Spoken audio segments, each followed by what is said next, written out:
In this episode, I'm going to show how I installed the power supply to my layout. Now, I've already laid down and made the connection and cemented in the track feeders. So, for me, it's a pain to take out all the controls outside and then plugging it in and then run trains. I've made mine that it's weather covered, weatherproofed. And yeah, I'm going to show how you do it. So just wipe the track down if necessary, put the loco on, switch the power on, and run it. And up next, how I did it. Radio from this side, my usual wall outlet, then a cable, past my dinosaur head, going through the garden, and there, back there. Comes out here. Yeah, I'll bury it eventually. But for now, when I'm not using it, I disconnect it. A little spaghetti thing in my wap here. And then to a PowerPoint for my layout. This is the track feeder. And then one standard South African plug. Gonna happen, my power supply. Then I'm gonna install the track power supply next door and then the controller next door. It's still loose, but it's gonna come in that. I'm gonna only run DC for now. But I'll make it if I want to add DCC. I can do that later. And then a liggie, so I can see what I'm doing at night. And then a big box switches to switch on the inverter, the lights and features I want to install later, and it's always nice to have a third option to doing things. Another box. I'm missing a thing here. I'll be right back. A paar oomblikke later. The thing was missing was a multi-plug with a square thingy and a round thingy, because when everybody sits by me while I run trains, can't you charge my phone please? So that's to solve the charging phone issue. Hi. Now that we went through that, here's a montage of the installation. Enjoy and see you at the end.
Okay, this is the final setup.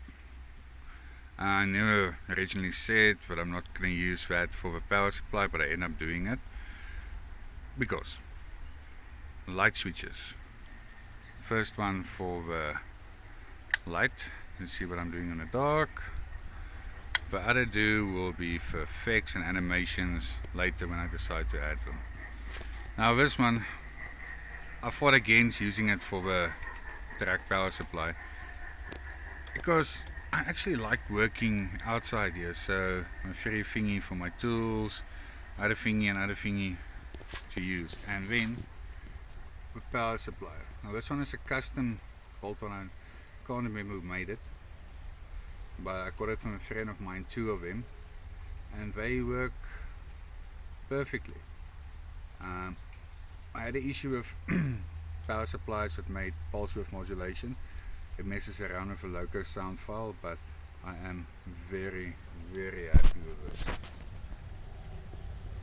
And to be honest, this video I'm taking 1 week after I installed it, just to see what would happen, especially with the power supply. Now down here still a channel is going to be fitted after I decide what I'm going to add. And then I've used the Pico starter set power supply mounted there. It's already weatherproof, so there was no point putting it in a box. So yeah, that's it. That's how it looks with the liggetjie and that. And for 1 week, and we had some rain and all kinds of funny weather, that works. Lekker. Tot ziens. Alright, we've made it to the end. Thank you so much for watching. If you like this video, please like it, and if you want, please subscribe. And yeah, the next video will be actually some installation on how I install the sleepers and the process of them being made. Awesome. Until next time, stay safe and take care of each other. Cheers, guys.